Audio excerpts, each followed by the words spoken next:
감사합니다. 자, 오늘 우리가 볼 하나님의 말씀을 함께 보겠습니다. 누가복음 12장 41절에서 59절 마지막 절까지 긴 구절이기도 한데 오늘 특별히 추수감사주일이라 거기에 걸맞는 말씀을 이렇게 좀 전해야 되는데요. 보니까 오늘 그 말씀이 그냥 우리가 추수감사주일에 들어야 될 그 말씀과 동일한 말씀입니다. 그래서 그냥 누가복음 12장 말씀으로 계속해서 우리가 듣는 그 말씀 같이 듣겠습니다. 자, 41절부터 제가 다시 한번 보겠습니다. 오늘 제가 안경을 썼다 벗었다 해도 좀 이해를 해 주시기를 바랍니다. 자, 41절입니다. 베드로가 여짜오되 주께서 이 비유를 우리에게 하심이니까 모든 사람에게 하심이니까.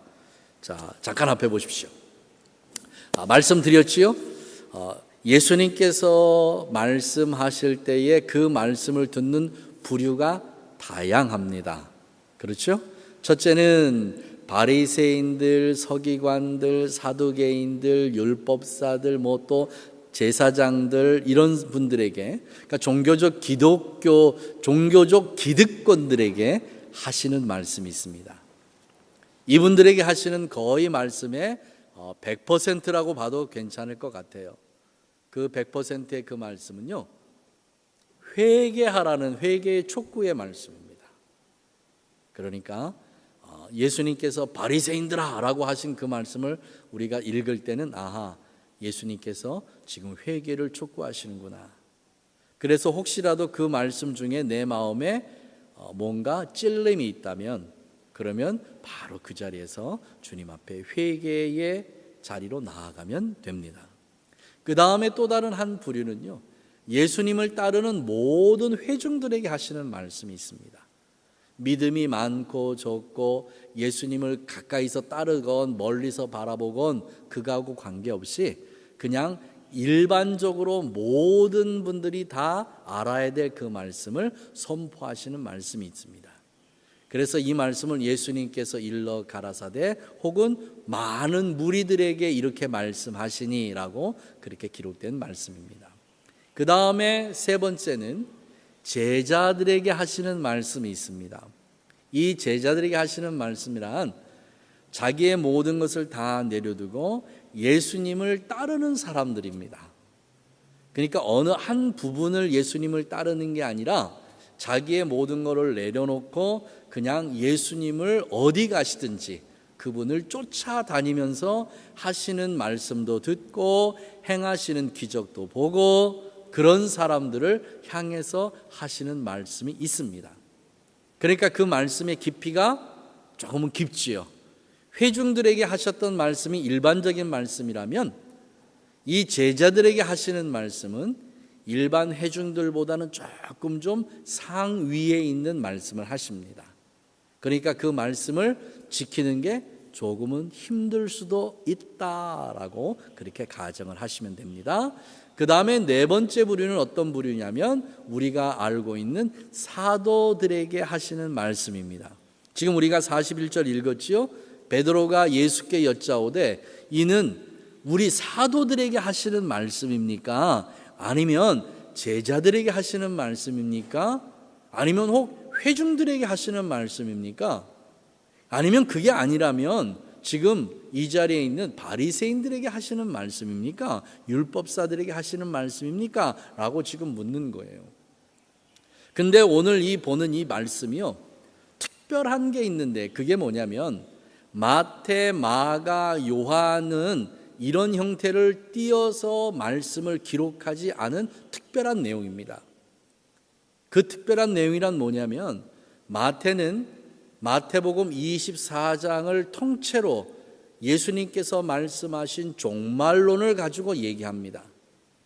그런데 그 종말론 속에는 세상이 되어질 여러 가지 현상들에 대해서 세밀하게 말씀을 해 주셨습니다. 근데 여러분 우리가 다 알듯이 누가는 이방인들을 위한 복음서입니다. 그러니까 마태가 기록한 내용보다는 조금은 더 디테일한 그런 말씀을 기록한 책이 바로 누가복음서입니다. 왜냐하면 이스라엘 백성들처럼 우리는 그 말씀에 기초가 없어요. 사실은 우리는 기초가 있다고 생각을 하는데, 태어나면서부터 율법을 듣고 외우고 토론하고 강론했던 이런 것들을 듣던 사람들하고 우리하고는 엄청난 차이가 있잖아요. 그래서 사실 우리가 말씀을 잘 이해한다라고 하지만 이해하지 못하는 경향이 솔직히 많이 있습니다. 그래서 때로는 우리가 신약 성경을 가지고 혹은 구약 성경을 가지고 설교를 하고 가르치기도 하고 하지만, 이것을 유대인들이 들었을 때는 저건 저 말씀이 아닌데? 라고 하는 말씀이 있을 수도 있다 그 말이에요. 있어요. 왜냐하면 이 말씀 전체 자체가 우리의 완벽한 어떤 문화와 관습과 풍습과 이런 것에 녹아든 자체가 아니기 때문에 그럴 수 있다라는 걸 여러분 기억하셨으면 좋겠습니다. 그래서 지난주에 말씀드렸지요. 누군가 염려함으로 자기의 키를 한 자나 더 할 수 있느냐. 이게 무슨 말씀이라고 그랬죠? 우리의 육신적인 키가 아니에요, 이게. 그죠? 이 말씀의 내용은 그 내용이잖아요. 누가 막 염려하고 근심하고 걱정한다 해서 자기의 생명을 조금이라도 연장시킬 수 있는 사람이 있겠느냐라고 하는 우리의 생명과 관계된 말씀입니다. 특별히 생명과 관계된 말씀은 뭐하고 관계되어 있죠? 지금 11장에서 12장으로 넘어오면서 우리가 뭐에 대해서 지금 보고 있냐면 물질관에서 보고 있는 겁니다. 그러니까 누가가 기록한 마지막 종말론의 특징입니다. 이게 누가가 특별히 기록한, 그러니까 마태, 마가, 요한이 기록하지 아니한 우리 이방인들이 철저하게 인식해야 될 예수님의 재림의 때, 마지막 때, 그때 어떤 일이 일어나느냐, 그리고 그 마지막 때를 어떻게 준비해야 잘 준비하느냐, 이거를 지금 누가는 뭐하고 묶어서 우리에게 설명하냐면 우리의 삶입니다. 특별히 여기서 우리의 삶이라고 하는 건 다른 부분이 아니라 물질에 대한 부분입니다. 그래서 이 누가가 기록한 11장, 12장 양장을 보면서 우리 이방인들이 가져야 될 특별한 마음 자세는 어떤 마음 자세냐면, 내가 하나님 앞에서 어떤 물질관을 가지고 살아야 마지막 때에 주님께서 이 땅에 재림하실 그날, 혹은 우리가 주님의 부르심을 받는 그날 주님 앞에 가서 내가 너를 전혀 알지 못한다는 이 말씀을 듣지 않고 나의 사랑하는 자녀야 참 수고 많았다 라고 하시면서 영광의 면류관, 생명의 면류관을 우리에게 씌워주실 수 있을 것인가, 이 부분에 대한 전체적인 겁니다. 그러니까 특별히 누가복음 11장 12장을 읽어가면서 우리의 마음속에 먼저 기초를 쌓아놓고 말씀을 들어야 되는데, 이 말씀은 그리스도인, 특별히 이방인들이 예수를 믿는 사람들에게 어떤 물질관을 가지고 마지막 종말을 준비하고 예비해야 되는지, 이 부분에 대한 말씀입니다. 그래서 누가복음 11장 12장에 있는 말씀들은 생각날 때마다, 그리고 우리가 하나님 앞에 물질을 구할 때마다 읽어도 괜찮은 말씀이 바로 이 두 장이 아닐까 싶습니다.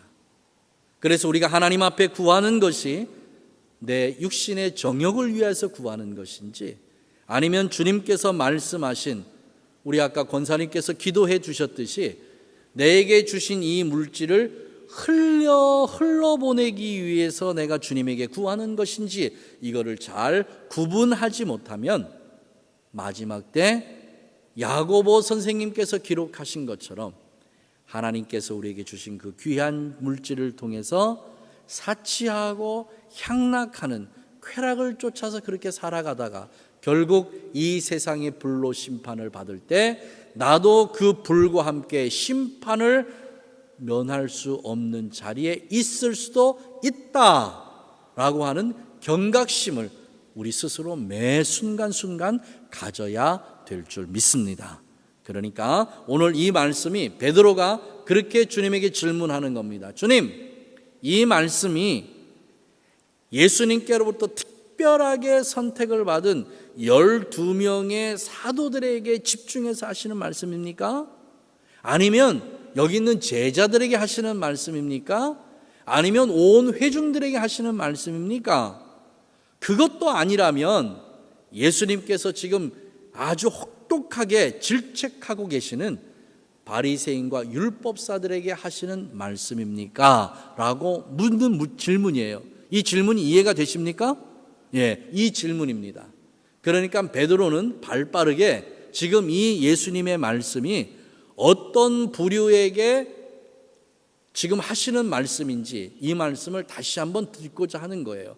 자, 그런데 예수님은 거기에 대한 답변을 안 하시고 그 다음으로 넘어가십니다. 자, 볼게요.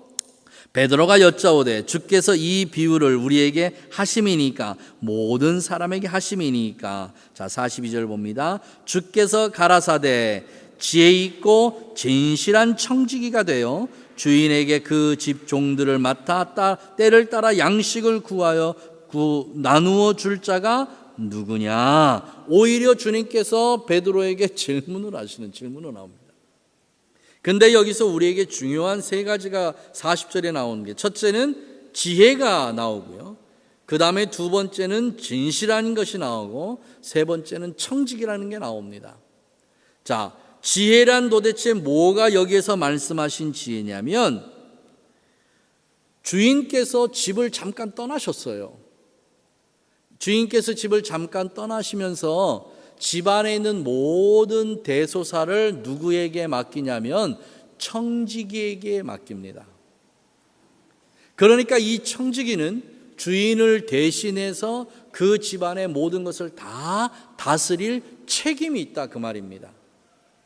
주인이 계실 때나 주인이 지금 멀리 여행을 떠나셨을 때나 늘상 주인이 지금 집에 계신 것처럼 생각하고, 주인이 계셨을 때나 여행 가셨을 때나 집안에 있는 모든 일들이 그냥 예전에 있던 것처럼 그냥 평상적으로 다 잘 이루어지는 상태를 얘기합니다. 이게 바로 지혜예요. 이 지혜는 주인의 뜻에 따라서 주인의 마음을 잘 이해하고 주인께서 원했던 방식으로 주인 집에 있는 모든 재산, 포함되어 있는 모든 것들을 단 한 사람도 불평과 불만 없이 나누어 줄 수 있는 지혜를 이야기합니다. 그러니까 이 지혜는 하나님의 뜻을 아는 지혜이기도 한데, 이 지혜가 무엇 때문에 중요하냐면 하나님의 뜻에 합당하게 하나님의 물질을, 하나님의 곡간을 많은 사람들에게 어떻게 나누어 줘야 할지, 이 부분입니다. 자, 성경 찾습니다. 사도행전 2장입니다. 사도행전 2장. 자, 43절부터 봅니다. 사도행전 2장 43절입니다. 오늘날 우리 교회가 이 말씀을 자세하게, 세밀하게 다시 한번 이 말씀 묵상하고 교회가 해야 할 일들을 마음속에 새기는 말씀이 되어 주었으면 좋겠습니다. 자, 사도행전 2장 43절부터 보겠습니다. 자, 사람마다 두려워하는데, 사람들이, 이 세상 사람들입니다. 교회 안에 있는 사람들이 아닌 세상 사람들이 두려워하는데, 무엇 때문에 두려워하냐면 사도들로 인하여 기사와 표적이 많이 나타나는 것을 두려워했습니다. 그러니까 오늘 우리 교회가 해야 할 일이 뭐냐면요, 교회 안에 기사와 표적이 끊임없이 일어나야 돼요. 그래야 세상 사람들이 교회를 바라보면서 무엇을 느낀다고요? 두려움이라고 표현했지만 이 말씀을 바꾸겠습니다. 경이로움이라고 바꾸겠습니다. 어떻게 교회는 이런 일들이 일어날 수 있지?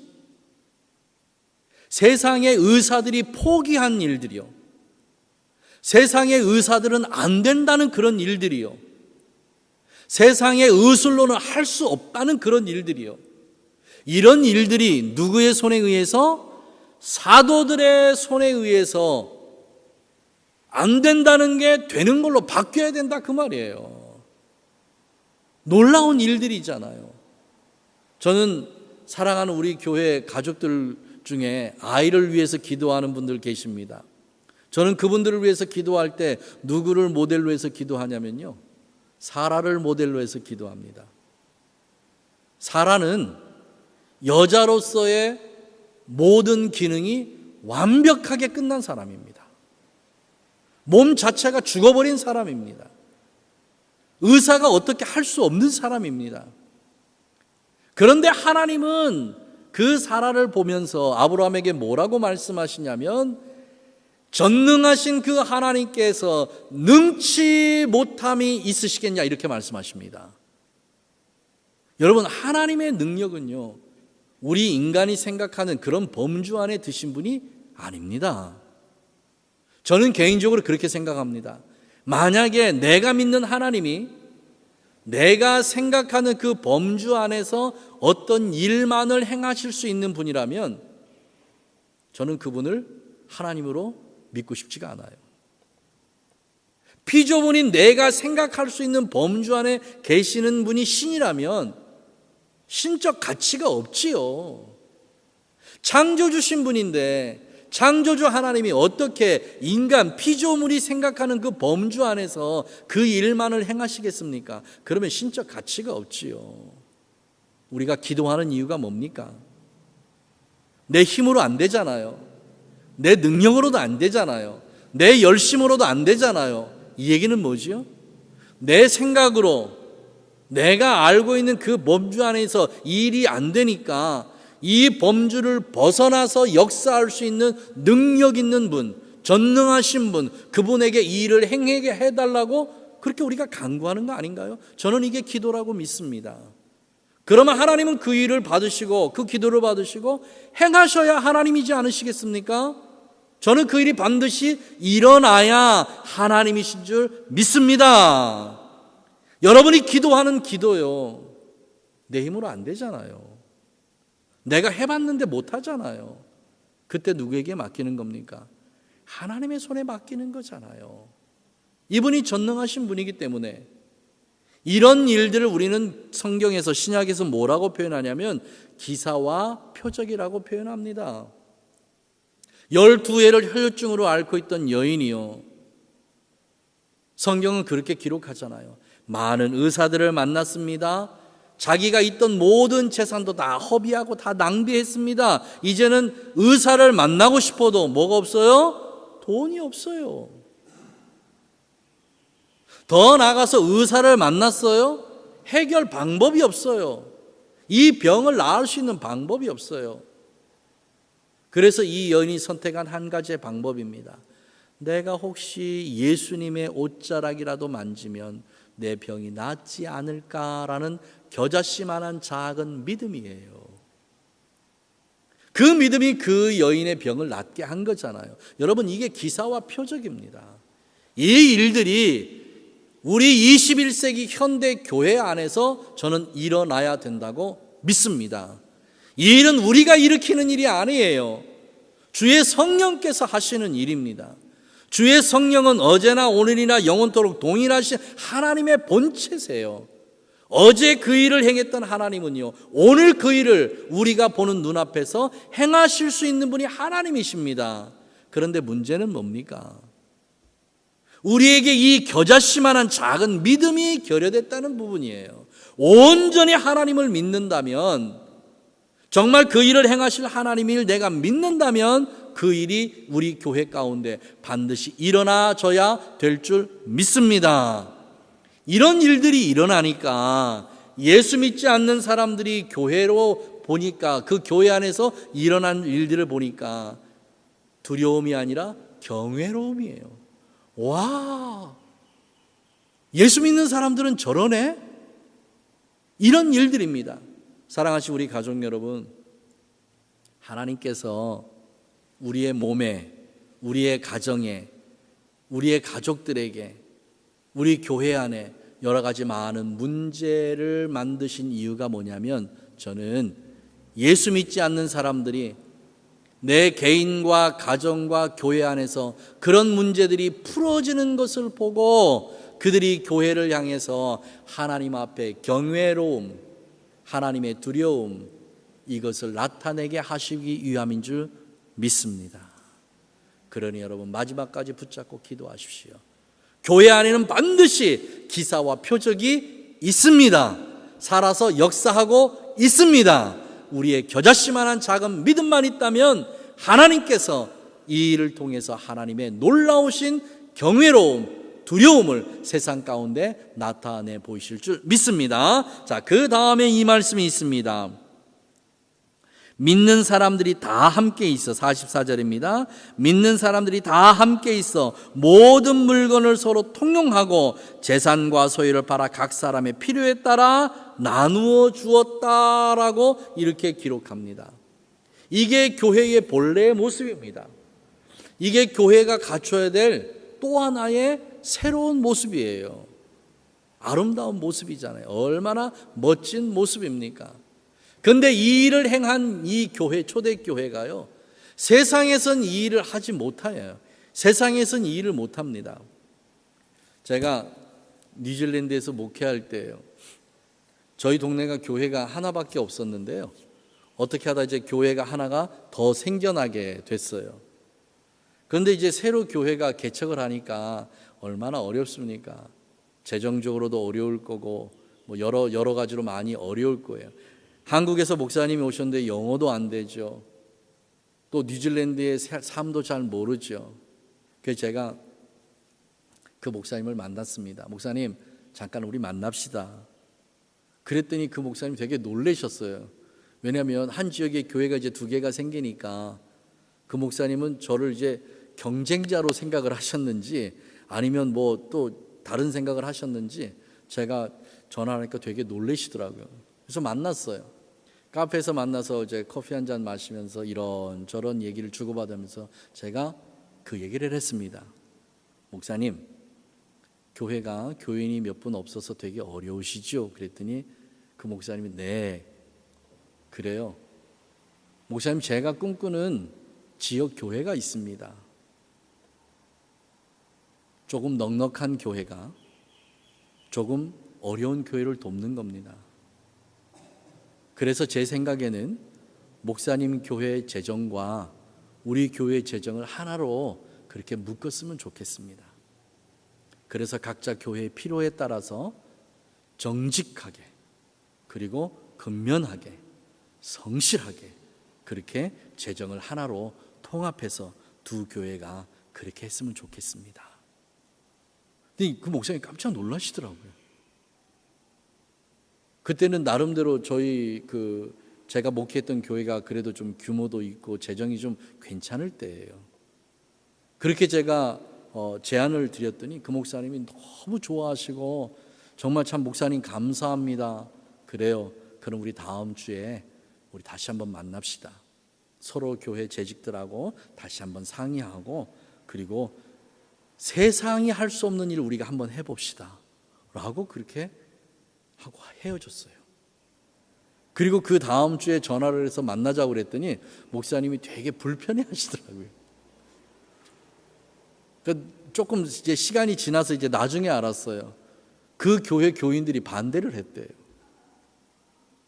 그래서 왜 반대합니까? 그랬더니요, 그렇게 넉넉한 교회, 괜찮은 교회가 그런 오퍼를 우리 연약한 교회에 했을 때는 뭔가 꼼수가 있더라고요.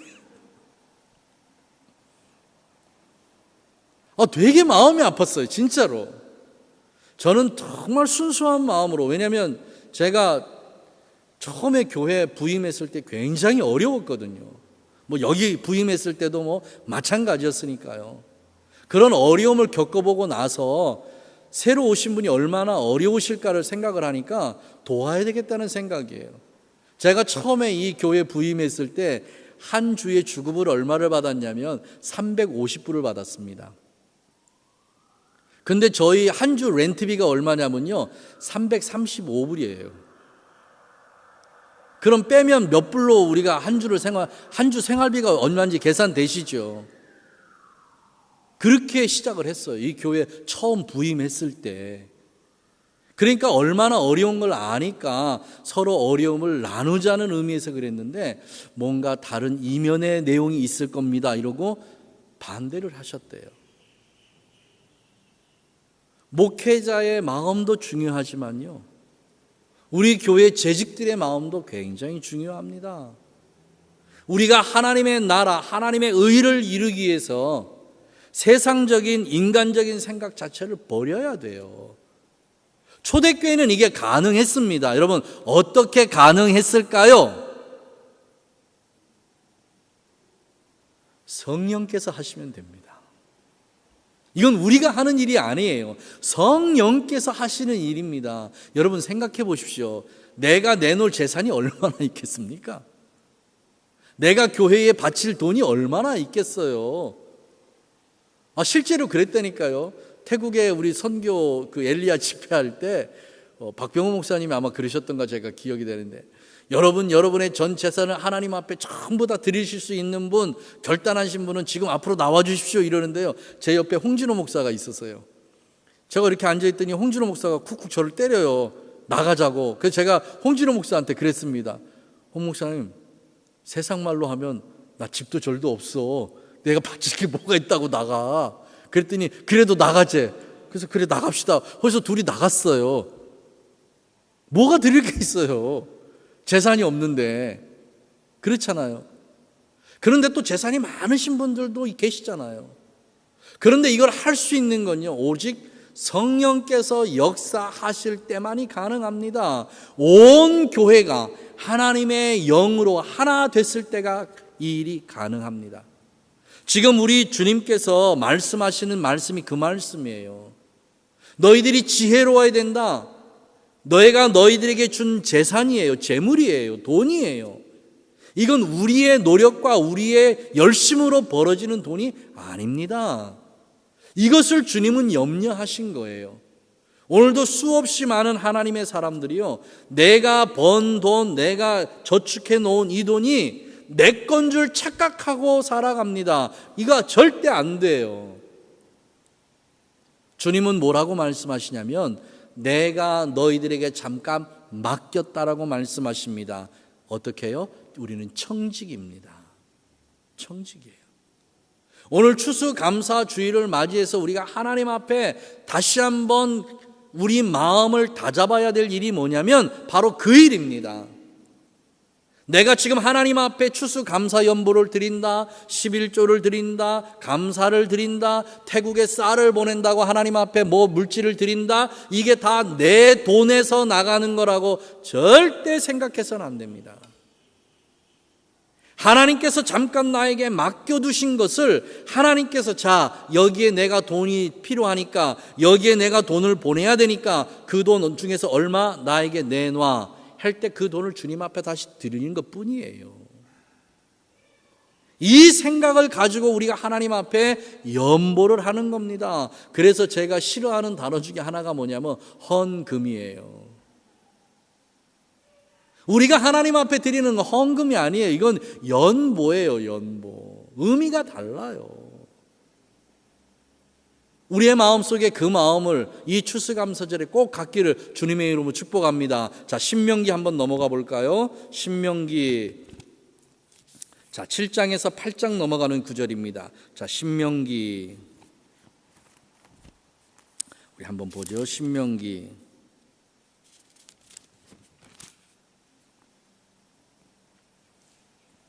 자, 8장입니다. 신명기 8장. 자, 17절, 18절 우리 두 구절 함께 같이 읽습니다. 신명기 8장 17절, 18절 같이 읽습니다. 시작. 또 두렵건대 내가 마음에 이르기를 내 능력과 내 손의 힘으로 내가 이 재물을 얻었다 할까 하노라. 내 하나님 여호와를 기억하라. 그가 내게 재물 얻을 능력을 주셨음이라. 할렐루야. 그러니까 하나님께서 우리에게 어떤 능력을 주시지 않는 한 우리는 아무리 애쓰고 노력해도 재물을 쌓을 수 있는 능력이 우리에게는 없습니다. 없어요.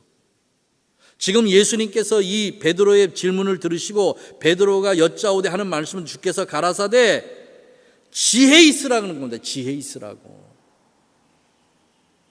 이 지혜는요, 하나님을 아는 지혜가 아니에요.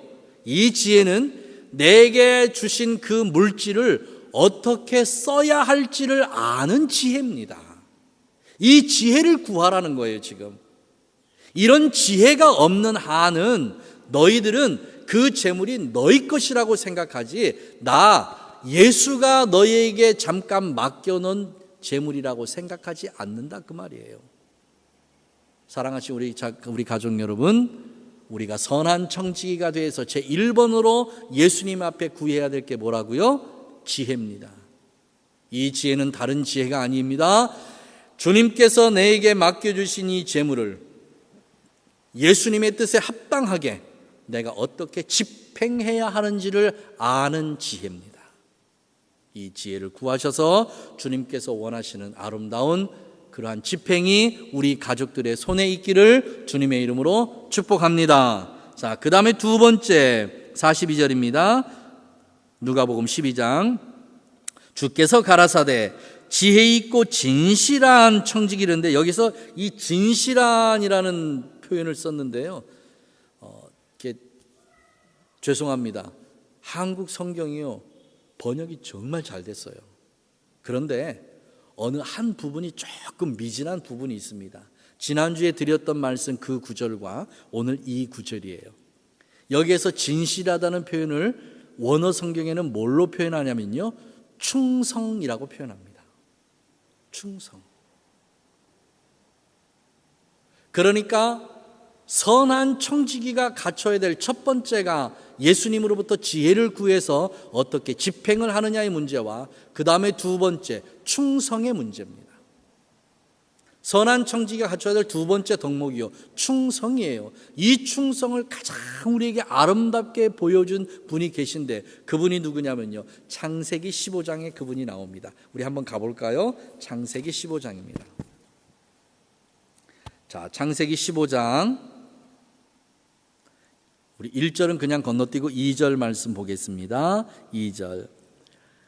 아브라함이 가로되 주 여호와여 무엇을 내게 주시려나이까? 나는 자식이 없으니 나의 상속자는 이 다메섹 엘리에셀이니이다. 아브라함이 하나님을 따라왔던 하나님께서 자 가자, 내 본토와 친척과 아비의 집을 떠나서 내가 가라는 곳에 가라 할 때 그 말씀을 아멘 하고 나왔던 가장 큰 이유 중에 하나가 뭐냐면 자식 문제입니다. 자녀 문제예요. 하나님이 내게 자식을 주는데 얼마만큼 주냐면 하늘의 별같이 바다의 모래같이 셀 수 없이 큰 민족을 너로부터 이루겠다 하니까 아브라함이요, 그 말씀을 믿고 따랐습니다. 그런데 1년이 지나도 2년이 지나도 10년이 지나도 아이가 안 생기는 거예요. 그러니까 아브라함이 그때쯤 돼서 포기합니다. 그리고 하나님에게 뭐라고 얘기해요? 하나님, 됐습니다. 이제 내게 자식 안 주셔도 됐습니다. 하나님, 내게는요 신실한 우리 집에 청지기가 하나 있는데 바로 엘리에셀인데 그 친구를 내 그냥 상속자로 삼겠습니다. 예전 문화로 우리가 생각을 하면요, 청지기는 두 가지입니다. 주인에게 자녀가 없을 때 그 주인의 모든 재산을 다 이어받을 사람이 청지기입니다.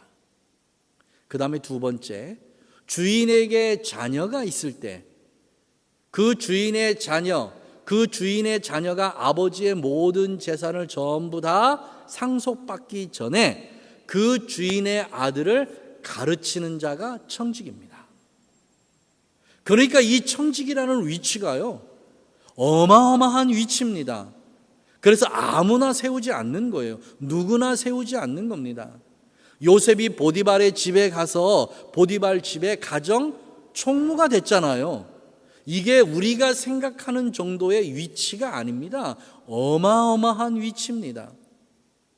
보디발의 부인이 자식이 있었는지 없었는지 성경엔 기록이 안 되잖아요. 그럼 이 요셉은요, 나중에 그 집의 주인의 자식이 없을 때 그 집을 통째로 상속할 수 있는 자격이 있는 사람이 바로 요셉입니다.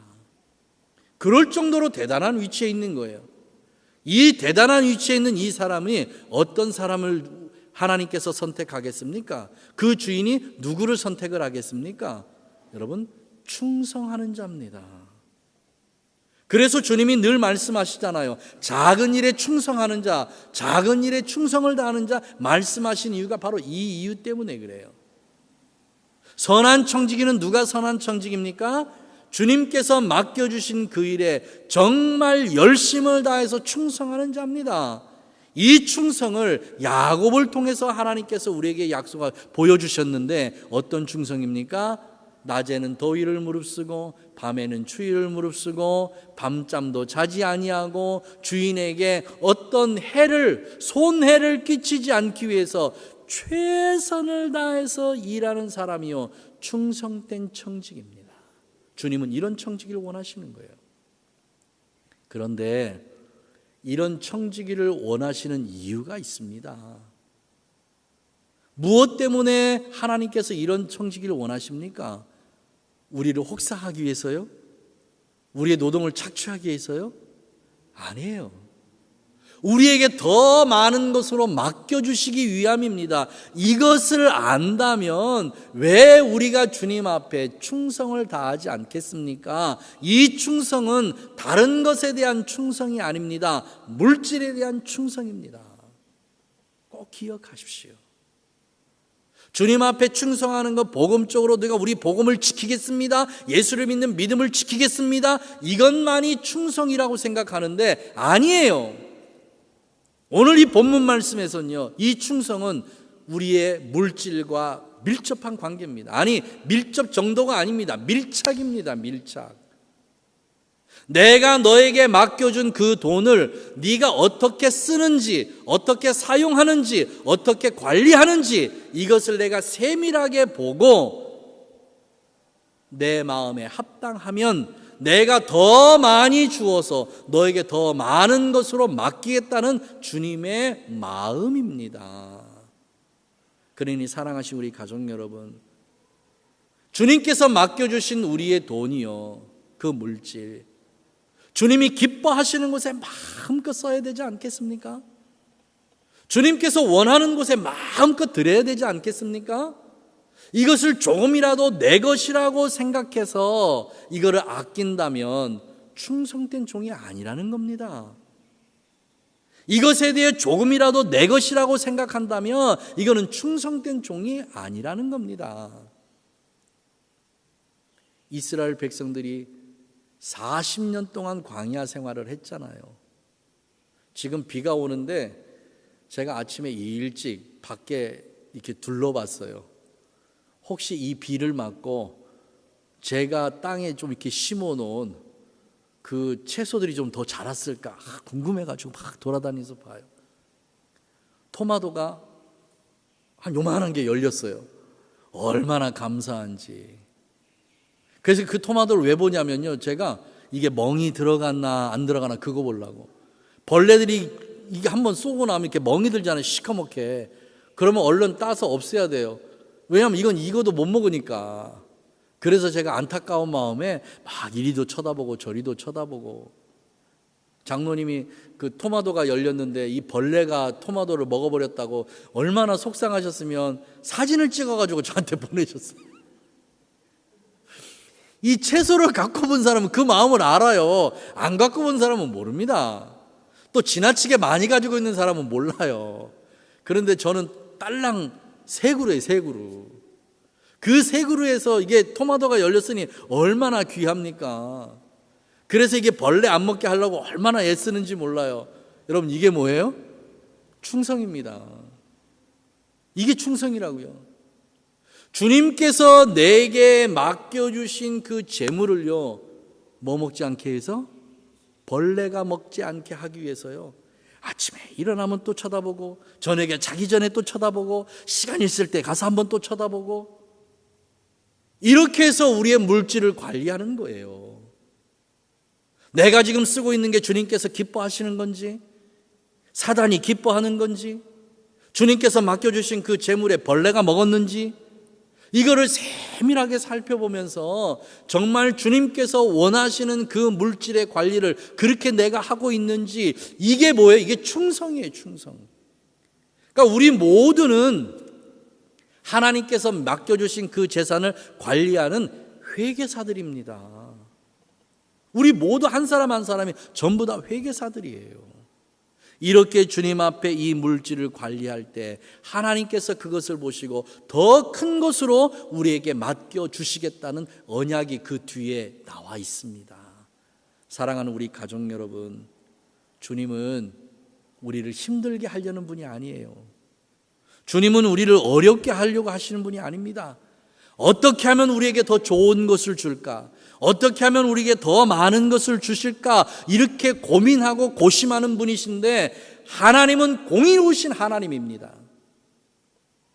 하나님의 공의에 맞으면 더 주시는 것이고, 하나님의 공의에 맞지 않으면 하나님은 그 공의에 합당할 때까지 기다리는 분이 바로 주님이십니다. 사랑하시는 우리 가족 여러분, 그 뒤에 나와 있는 모든 기록된 그 말씀들이요, 전부 다 마지막 때에 우리가 어떻게 하나님께서 맡겨주신 그 물질을 잘 관리해야 되는지에 대한 말씀입니다. 이 말씀도 제가 다시 한번 더 묵상하고 공부하면서 정말 놀랐어요. 그렇지, 마지막 때 우리가 정말 조심해야 될 게 무엇인지, 마지막 때가 되면 될수록 정말 우리가 다시 한번 주님 앞에 무릎 꿇고 우리 스스로 경각심을 가져야 될 게 무엇인지, 여러분, 돈입니다. 돈이라고요. 한국 정부는요, 한 사람한테 재난지원금으로 20만 원씩 준다, 뭐 얼마 준다, 막 국회에서 떠들고 그러잖아요. 그런데 우리는 어때요? 우리는 그 팬데믹 이렇게 뭐라고 그러죠? 블랙 스폿인가요? 뭐 그런 지역에 들어있는 분들 정부에서 한 주에 750불씩 보조해 줬잖아요. 어마무시한 돈입니다. 그런데 염려가 돼요. 나중에 정부에 의해서 우리의 재정 부분이 묶이지 않을까 염려가 됩니다. 이게 마지막 때 엑서사이즈의 연습입니다. 세계 단일 정부가 세워지는 그런 부분에 대한 저는 연습이라고 생각합니다. 그러니까 우리가 이런 부분에 대해서 경각심을 가지고 어떻게 마지막 때에 하나님 앞에 우리가 깨어 있어야 되는지, 이 돈 문제에 대해서 우리가 어떻게 주님 앞에 바로 서 있어야 되는지 우리가 기도하고 우리 스스로 우리 자신들을요 깨워야 돼요. 깨워야 돼요. 그렇지 않으면 어느 한순간에 우리가 쌓아놨던 믿음이 허물어질 때가 생기고 맙니다. 사랑하는 우리 가족 여러분, 우리 주님께서 우리에게 원하시는 건 선한 청직입니다. 우리가 선한 청직이 오늘 두 가지를 봤습니다. 하나는 지혜로운 청지기, 우리 주인이 원하시는 곳에 원하는 만큼의 바른 물질을 집행할 수 있는 그런 선한 청지기의 역할. 이 역할은 우리 개인도 그렇게 해야 되지만 우리 교회도 똑같이 그런 일을 함께 진행해야 된다는 거 초대교회를 통해서 주님 말씀하셨고요.